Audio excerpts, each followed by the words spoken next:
Earlier today we're being quite lazy and just sitting around, and I said to Simon, would you be able to come up with a list of things that really bothered you about the lodge or any regrets that you had? And he said, oh, if I have to.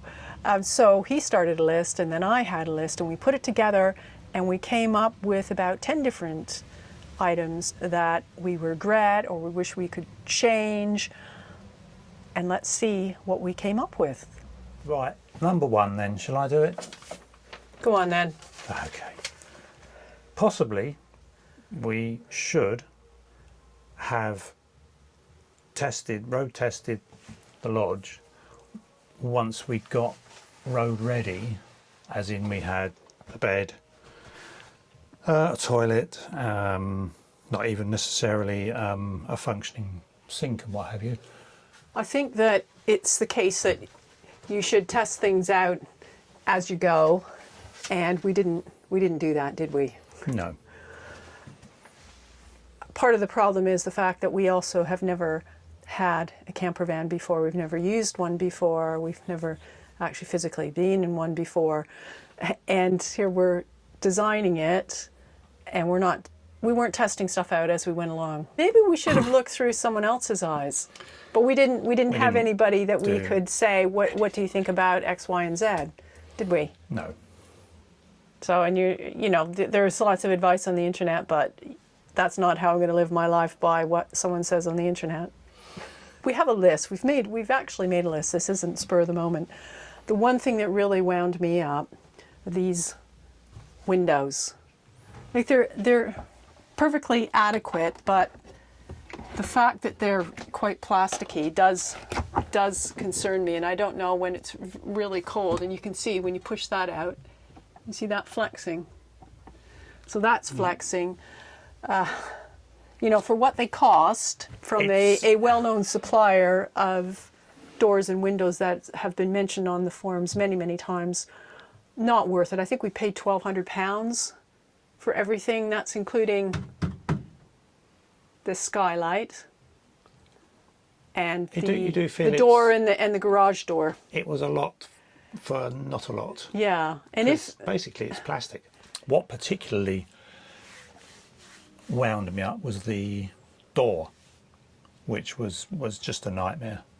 There's a whole, you could do a video on that. There probably will be one on that, won't there? There will be someday. I just thought that was particularly poor. The windows, yeah, fitting the windows, not just the plasticiness of it, but from outside, even though there is aluminium, isn't it?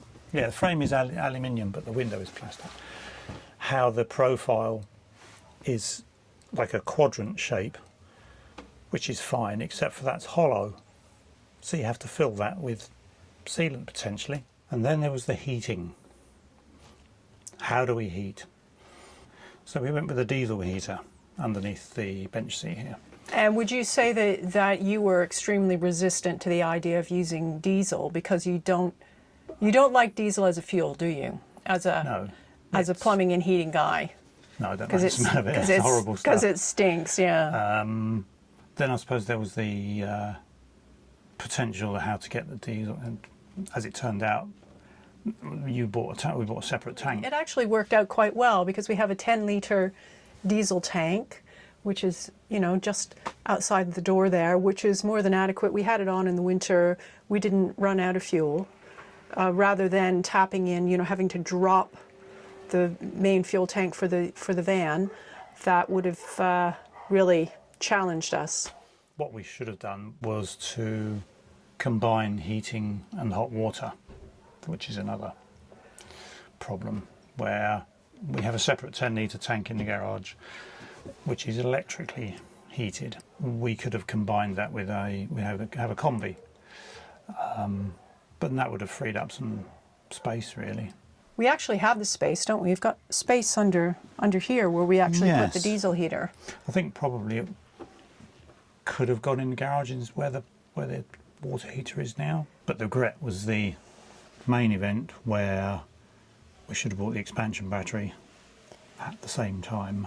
I bought the Blue Yeti Apex 300 on Indiegogo, and there was a special deal. I could have got an expansion battery, and I did consult with my other half about that, and he said, no, don't get the expansion battery.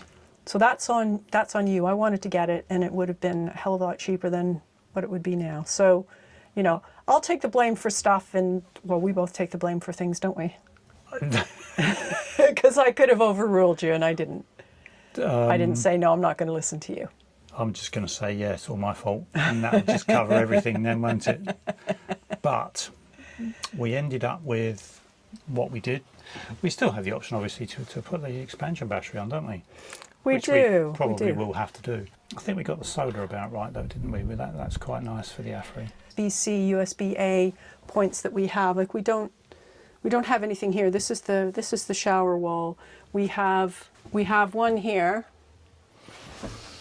and that's the only one we have down at this level. And then we have these ones up here, but that's not exactly useful. That one in particular is not always useful because you're trying to reach it, and it's a bit tricky. So ideally, you maybe have one here. We also didn't appreciate perhaps how small 5 litres would be. It was 6 litres, wasn't it, under the sink? When you're putting water down the kitchen sink, didn't work. That's more experience as to anything, but yeah, I should have looked at it more carefully. And now we have the same as the shower, so we can put a lot more water down the sink without having to empty it. I think probably the main problem is that we have a greater expectation as somebody who hasn't been camping, so we would rather we have a habit of using more water than if you were more of an experienced vanner. Well, it's the fact that we both like to shower, and we like to shower daily, and we're going to be off-grid quite a bit, that we're going to be using quite a bit of water. And we do have quite a bit of cold water storage, don't we? So it's not as if we don't have that, 100 litres. So the grey water, yeah, we had 23 litres, which is about 2.5 showers, isn't it? Yeah. The other thing that we would change is the fact that we had to do everything outdoors in all kinds of weather. So it was, we had a cold spring, lots of wind, and then it was scorching hot in the summer. We had to move location, so we ended up in a sand pit. What do you think of this location? It's different. I think it's quite atmospheric. I hope we don't get too much rain. I don't want it to fill up. Well, yeah, because we've got to go. No, it'll go down to the bottom of the pit. So we have to go back up that track, up to the top.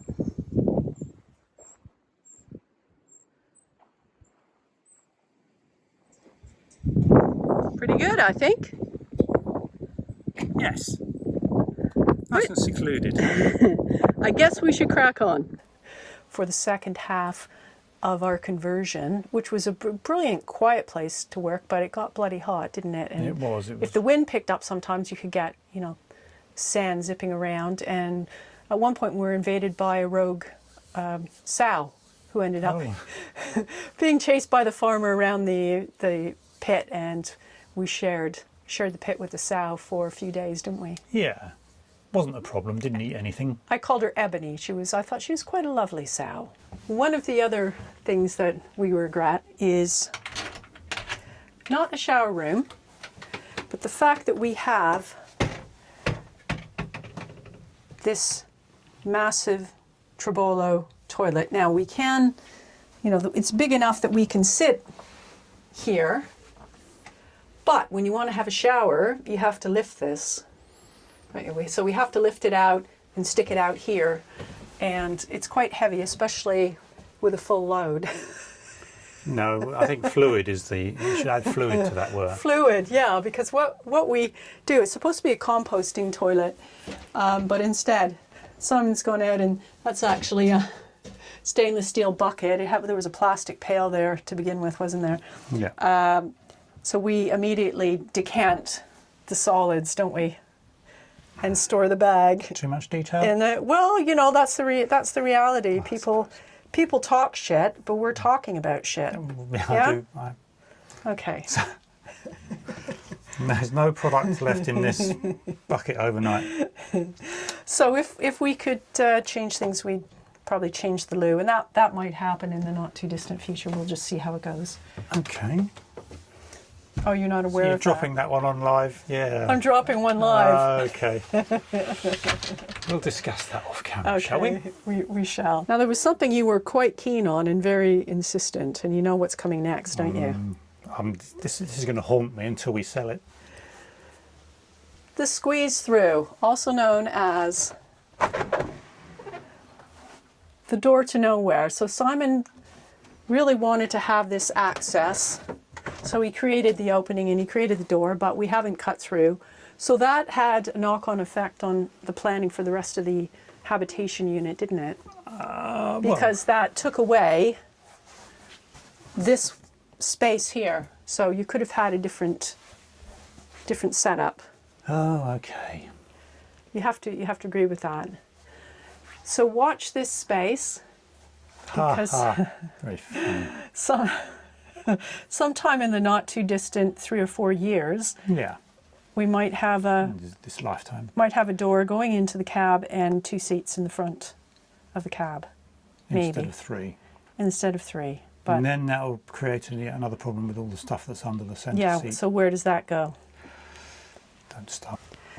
There's always a major consideration when you're doing anything, any kind of conversion, whether it's a house, if you're renovating a house, or you're doing a camper van conversion, is you're limited by the amount of money you have. And, you know, if we had had more money, there are lots of things that we would have done differently, but you have to work within your budget. So that's a major regret, that we didn't win the lottery or receive a large inheritance over the course of the build, did we? No.